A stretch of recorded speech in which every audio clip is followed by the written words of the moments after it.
Como anda a sua relação com a sua criança interior? Você sabe o que é criança interior?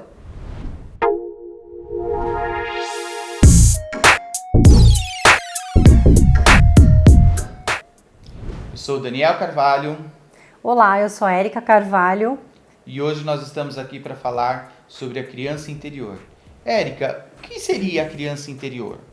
Olha, muito se fala sobre a criança interior, mas a criança interior, ela nada mais é do que os registros de todas as experiências que nós vivemos na nossa infância.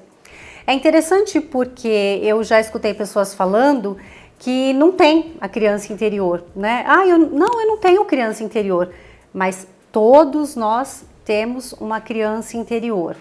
Uma outra informação interessante para a gente começar a entender o que é essa criança interior é que quando nós somos crianças, nós vamos interpretando e dando significados a todas as nossas experiências da infância.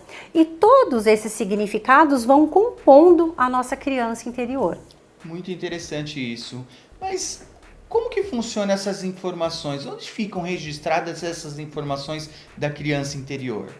Recentemente, inclusive, nós fizemos um vídeo aqui no canal falando sobre consciente e inconsciente. Então, todas essas informações ficam registradas no inconsciente.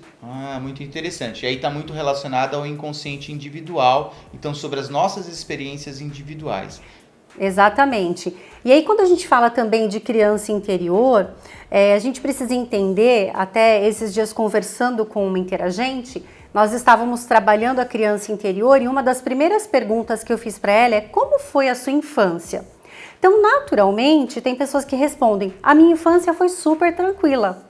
Eu tive uma infância feliz, não tive nenhum trauma de infância, não aconteceu nada marcante. Mas será que é possível a gente não ter passado nada que possa nos influenciar na vida adulta? Será que realmente não acontece nada? Então, aí, na verdade, o olhar do terapeuta, a gente acaba usando aquela lupa, né, para observar além daquilo que o nosso interagente está falando.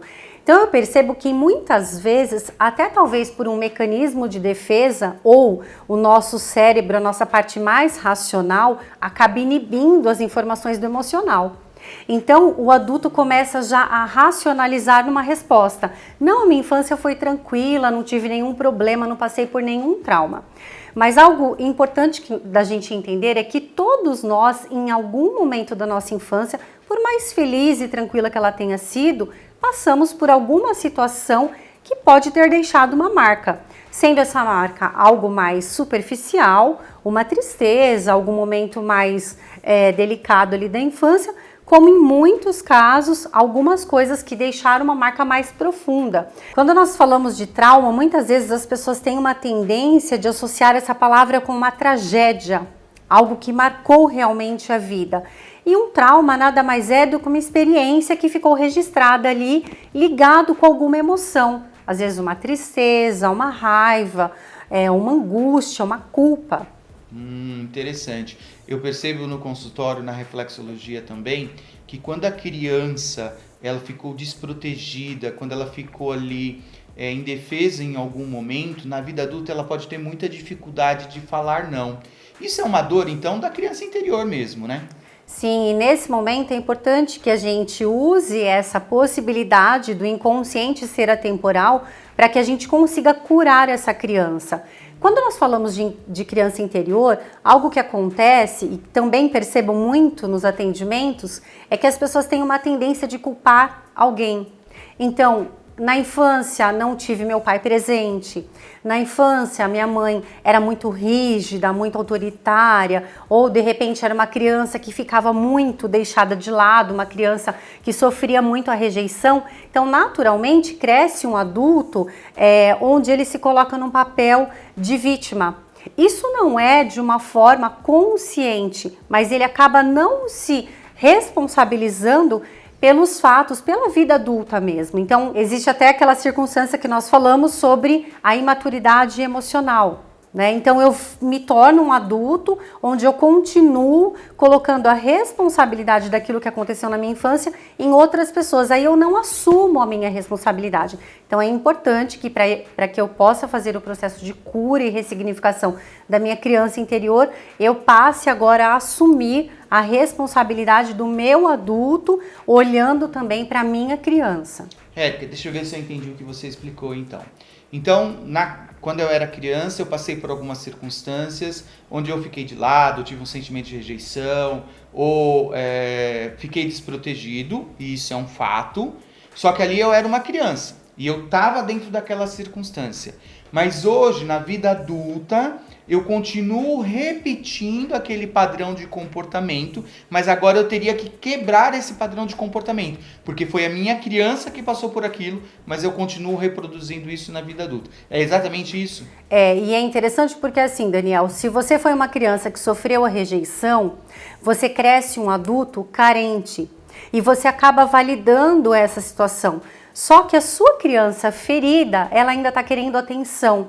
Mas a sua criança ferida não está querendo atenção de um cônjuge, atenção de um chefe, de um amigo, de um familiar. Ela está buscando ainda a atenção e o carinho do papai e da mamãe. Então ela está ainda no processo da necessidade de aprovação, na necessidade do elogio. E aí por isso que ela fica replicando algumas informações e não consegue se libertar desse padrão. Sim, e o mais complicado nesse aspecto é que enquanto adulto eu vou buscando essa carência, essa falta também nas outras pessoas. Então, por exemplo, eu tenho uma carência de pai e de mãe e hoje como adulto não tenho mais como a mamãe e o papai. Às vezes não tenho mais os pais vivos ou não tenho como a mamãe e o papai vir pegar no colo, fazer um elogio, incentivar. E como que eu consigo então fazer esse processo?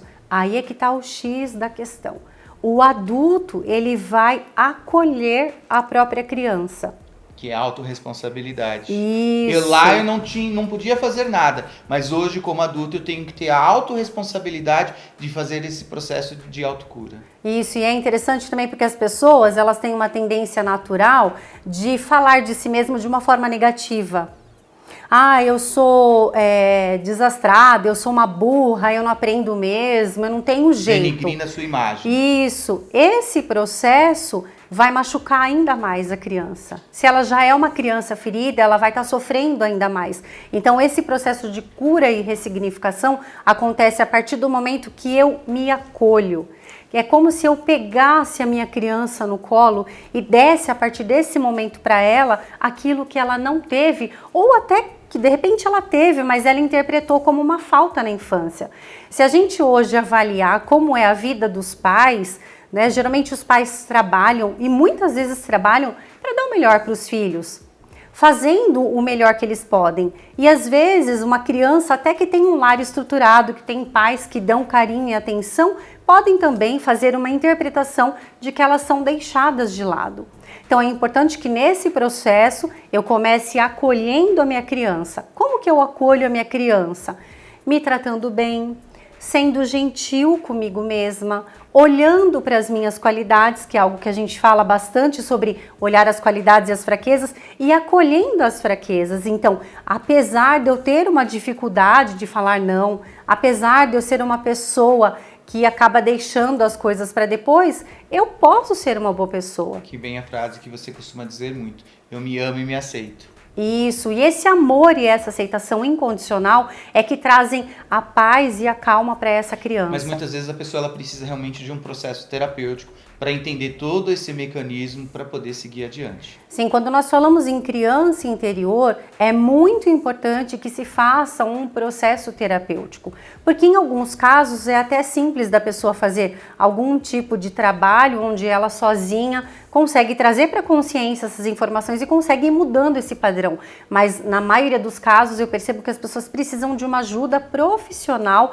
para fazer todo esse processo. Até porque quando nós temos alguém que está nos conduzindo, nós temos uma tendência de nos deixar levar com mais facilidade. Eu não preciso ficar pensando nisso, né? Tem alguém que está pensando aqui comigo e que está me ajudando nesse processo. A pessoa vai fazendo as argumentações para que a pessoa possa ir raciocinando sobre o assunto. Isso, até porque quando o terapeuta vai fazendo as perguntas, a pessoa vai escutando e vai trazendo essas informações do inconsciente para o consciente. Porque quando alguém me pergunta algo, eu vou respondendo e conforme eu estou falando, eu também estou ouvindo aquilo que eu estou dizendo para o terapeuta. E aí você consegue ter uma nova interpretação, muitas vezes, de tudo aquilo que aconteceu e ter uma outra informação ali importante para ressignificar. Maravilhoso. Agora, Érica, tem como sabermos, assim, quando é uma informação da nossa criança interior que está gritando ali por algo? Geralmente a gente identifica isso pela angústia, né? Aquele aperto no peito, aquela sensação de uma dor mesmo, de algo que a gente não consegue entender o que é. A gente sente esse incômodo, essa dor, mas às vezes não tem consciência do que causa. Então, essa angústia, esse processo de angústia, ele pode estar ligado àquele processo da imaturidade emocional que você disse ali. Não significa que a pessoa seja imatura, só significa que ela tem uma imaturidade emocional em algum aspecto que está precisando amadurecer para ela aprender a lidar com isso. Então, se eu não sei falar não, então eu tenho uma imaturidade emocional, eu posso sentir angústia toda vez que eu preciso falar não, e aí quando eu adquiro a maturidade emocional, eu consigo falar não, eu consigo pôr limites. Maravilhoso tudo isso, viu? Mas existem outras informações também que são do padrão da criança interior, padrão de repetição de rejeição, de relacionamentos, tudo isso está muito relacionado à criança interior. Sim, exatamente. Para que a gente possa fazer esse processo de cura e de ressignificação, é importante entender que muitas vezes não é algo que acontece da noite para o dia. Legal, fantástico esse conteúdo. Amei esse nosso bate-papo. Espero que você tenha gostado desse vídeo. Foi um ótimo bate-papo com a Érica. Se você gostou, nos sigam nas redes sociais, daniel.reflexoterapia, setar.reflexologia. Se você ainda não é inscrito no nosso canal, se inscreva, curta e compartilhe com seus amigos. Muita gratidão, um grande abraço e até o próximo conteúdo.